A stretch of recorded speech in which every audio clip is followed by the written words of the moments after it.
Happy Saturday. Good morning, good morning, good morning. Welcome to Saturday Circle with Miss Dionna. So happy to have you and so happy to be here this morning. It is a beautiful Saturday. I hope you guys are having an awesome weekend thus far. We have a really cool lesson for today. So let's go ahead and get started. We'll start with our good morning song. So sing along with me if you know it, all right?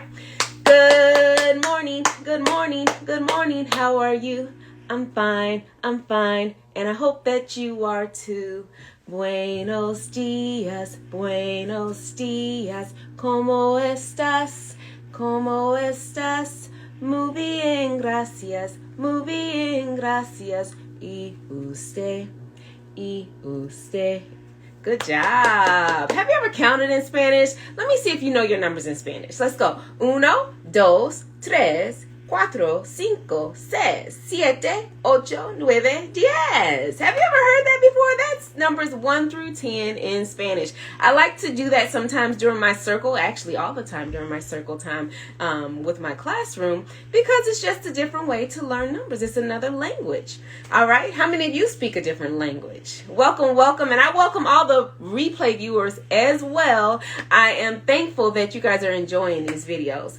But let's go ahead and get started with our calendar. So does anybody know what today is? I gave you a hint when I introduced myself. Yes, it is Saturday. So let's look at our calendar right here. All right, so this is our calendar. Let's count the days we are in this month. Does anybody know the name of this month? The name of this month is June. Can you say June?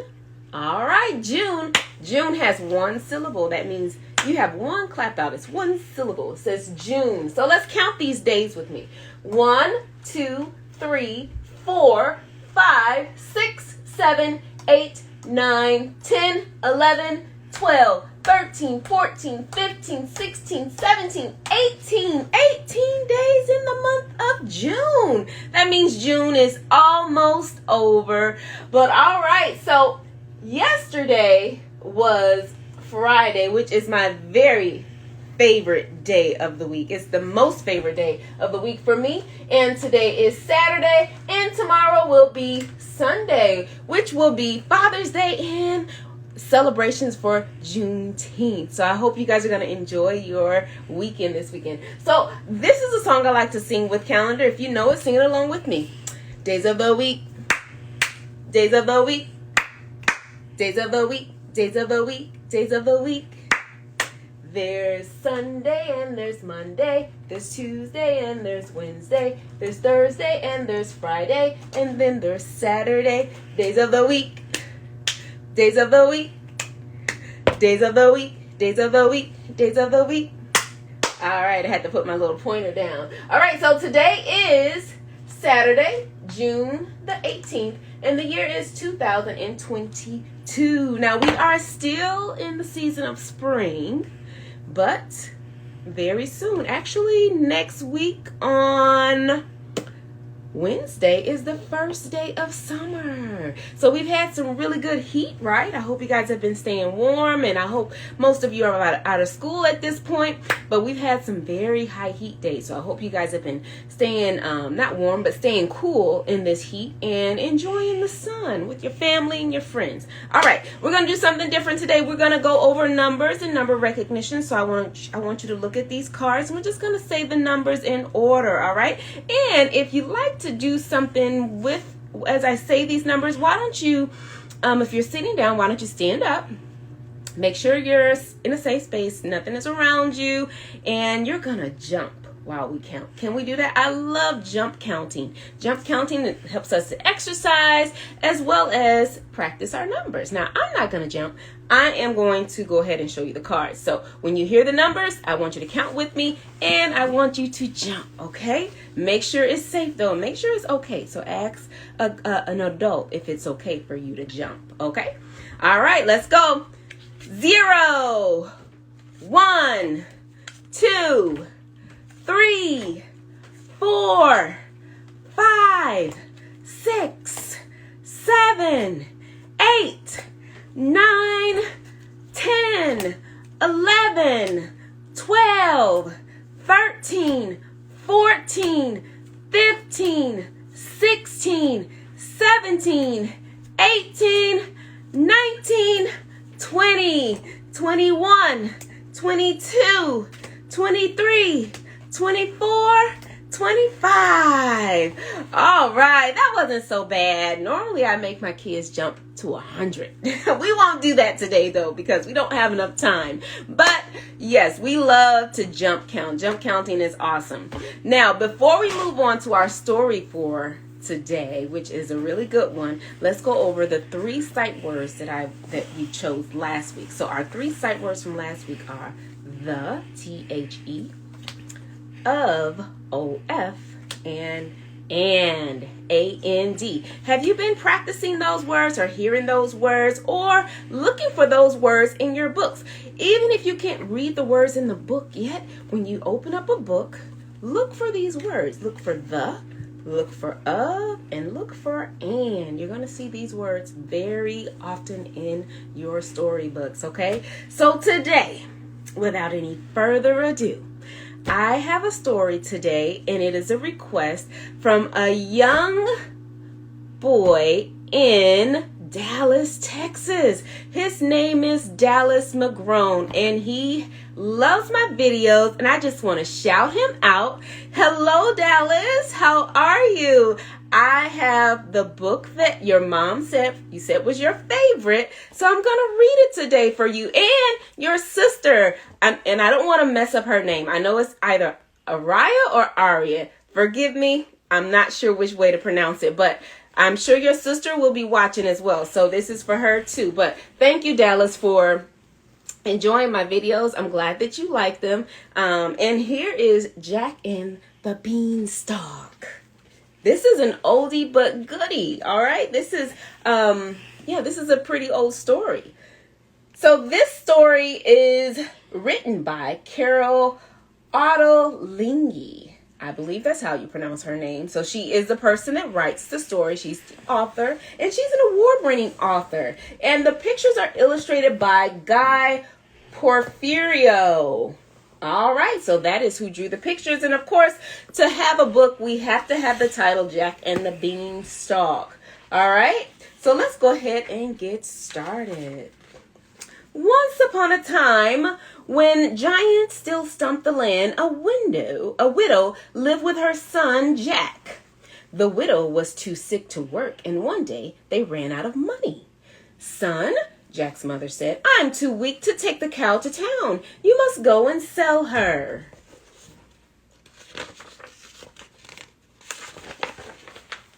Now, Jack was brave and kind-hearted, but he didn't always use his head. So his mother told him to think carefully before selling the cow. Jack promised he would. He was halfway to town when a man stopped him. Jack, said the man, I'll give you 5 magic beans for your cow.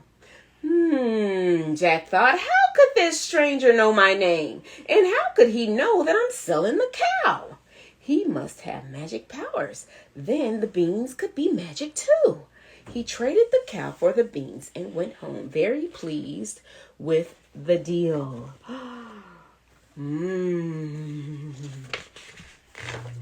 His mother was not pleased. You were tricked, you silly boy, she cried. There are no such things as magic beans. Angrily, she threw the beans out of the window. Now we have no cow and no money, she said. What shall we do? Oh no. The next morning, something tickled Jack's nose and woke him up. Surprised, Jack saw that a huge leaf had poked in his window. He pushed it away and peeked inside. A thick beanstalk stretched up and up and up, its top hidden by clouds.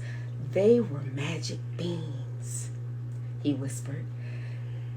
Without waking his mother, Jack started climbing the beanstalk. His arms and legs began to ache, but he forgot about them when he saw the castle.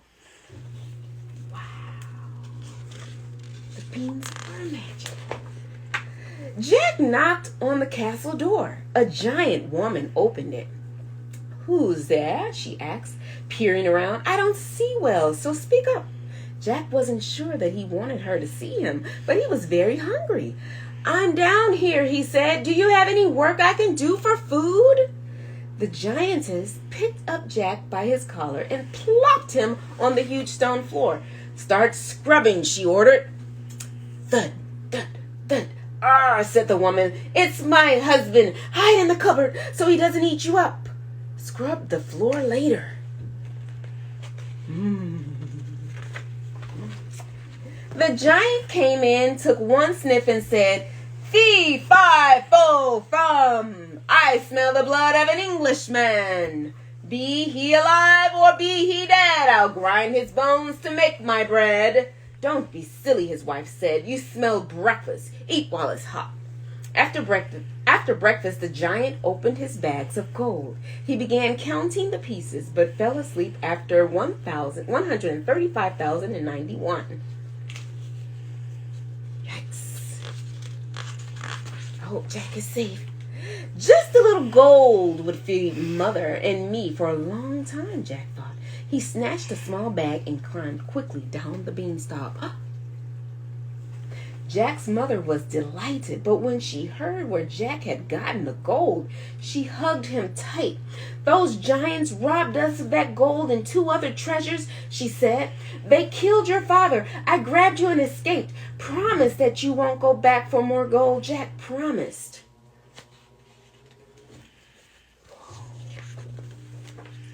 The next morning, he climbed the beanstalk again. "I promised not to go back for gold," the boy thought as he climbed. "I didn't say I wouldn't go back for something else." After all, it was ours. Jack banged on the castle door. The giantess squinted her eyes and peered down at him. "Are you the thief who was here yesterday?" she demanded. Uh-oh, dun, dun, dun, dun. "I'm no thief," Jack said. "I'm a hard worker, though I expect to be paid for it." The giantess picked up Jack by his collar and plopped him in front of a huge tub of dirty dishes. "Start washing," she ordered. "Thud, thud, thud." "Arr," said the giantess. It's my husband. Hide in the cupboard so he doesn't eat you. Do the dishes later." The giant came in, took one sniff, and said, "Fee, fi, fo, fum. I smell the blood of an Englishman. Be he alive or be he dead?" Yeah, interrupted his wife. "You smell breakfast. Eat while it's hot."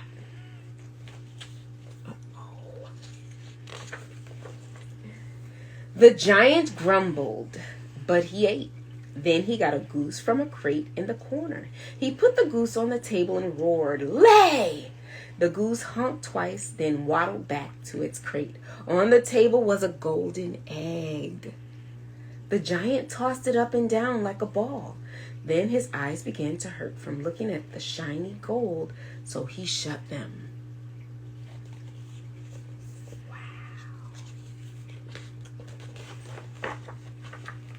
As soon as the giant fell asleep, Jack grabbed the goose and quickly slid down the beanstalk. His mother was waiting at the bottom of the beanstalk. She was very angry with Jack. "I didn't exactly promise not to go up again," Jack explained. "You knew that you weren't supposed to," said his mother. "Go to your room." Jack knew he shouldn't. But the next morning, before his mother woke, he climbed to the castle. Instead of banging on the door, he crawled in the kitchen. He crawled in the kitchen window when the giantess wasn't looking. The giant's wife hid me in the cupboard, Jack thought. I'll hide somewhere else. He climbed into the wash tub. Soon he heard thud, thud, thud.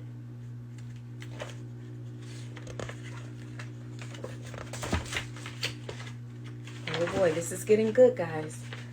Almost done.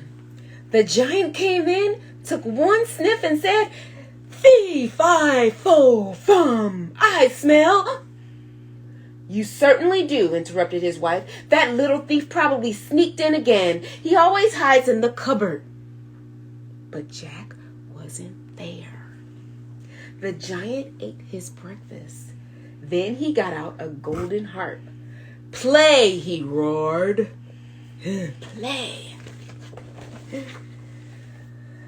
The harp sounded like a sparkling stream pouring over pebbles. The lady of the harp sang a song with no words. Jack was entranced. The music put the giant to sleep. Jack grabbed the harp, but he almost dropped it when it screamed, "Master! Master!" The giant woke up and thudded after Jack. Oh no! Oh no! Jack half scrambled, half slid down the beanstalk. "Mother!" he yelled. "Get the axe!" Jack's mother saw the giant close behind Jack. She grabbed the axe and whacked the beanstalk. "Jump, Jack, jump!" she hollered and whacked him again. Jack jumped to the ground. He snatched the axe and whacked the stalk until it snapped in two. Kaboom! The giant and the beanstalk hit the ground together, and that was the end of the giant.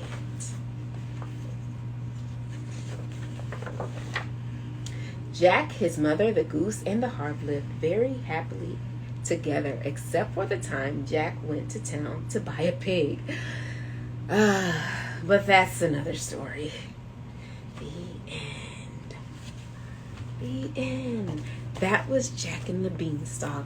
Dallas, I hope you enjoyed the story, and my other friends that are watching, that will watch the replay, I hope you enjoyed Saturday Circle today. It's been a lovely time. I'm so excited to be back with you guys next week. Make sure you come and tune in, and also follow my YouTube channel at Read and Grow TV if you want more videos like this. Thank you so much for supporting, and thank you so much for watching today. See you next time.